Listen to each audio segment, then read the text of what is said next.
Hi guys, Jill here from Wildlife Fitness once again, and it is hot out here. Oh my goodness, what have you been doing this week to stay out or beat the heat?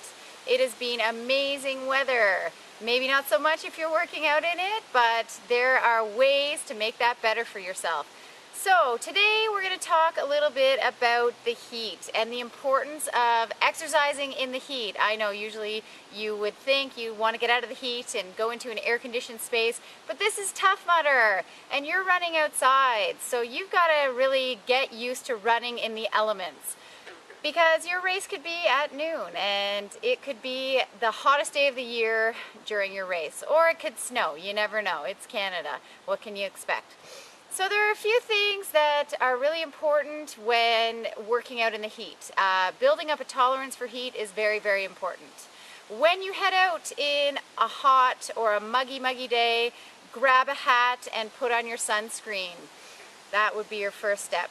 Number two, you really want to be hydrated before you get out and run. So about an hour before, make sure you've had about 20 ounces of water before you start out. And then maybe about 15 minutes before, drink another 8-ounce glass of water. Now when you're out on your workout or your run, make sure you drink every 10 to 15 minutes a gulp or two of water. So you're just constantly drinking water.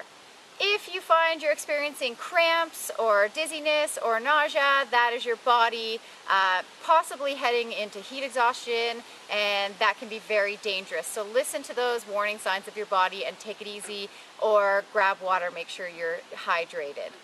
So it doesn't mean that you need to stop your workouts during the heat. In fact, it means you just need to work out a little bit smarter. So you're not going to beat your best time that you had on a cool fall day. You're going to go with what you can do for that day and just be happy that you're out there. The more you get out there and do it in the heat, the less hard it gets for you. It's not as difficult the more you're used to it. So I suggest that you get out and practice being in the heat, because you just don't know what kind of a day we're going to have. It's Canada. It could be anything. Also, something that I like to do as well is I carry juice with me, because your body is burning a lot of energy in the heat. You're sweating like crazy. It's a great idea to have a juice or a carbohydrate drink with you, and I personally like to drink a gulp of juice and then a gulp of water while I go, and that will give you some extra fuel on the race. If you want to bring something like nuts or raisins, something you can tolerate, just for a little bit of fuel if you're going for a long time, that would be a great idea too. These are all just things that you can do to enhance your performance, enhance your training while you're working out in the heat, because you should not be stopping just because it's hot.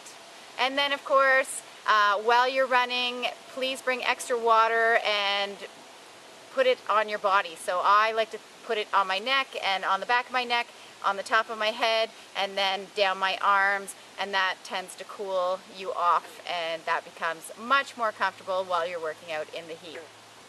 So that all being said, go to it, enjoy this crazy hot weather, have fun with it, and the following will be your workout for the week. Have fun, and I'll see you next week. Drums, please.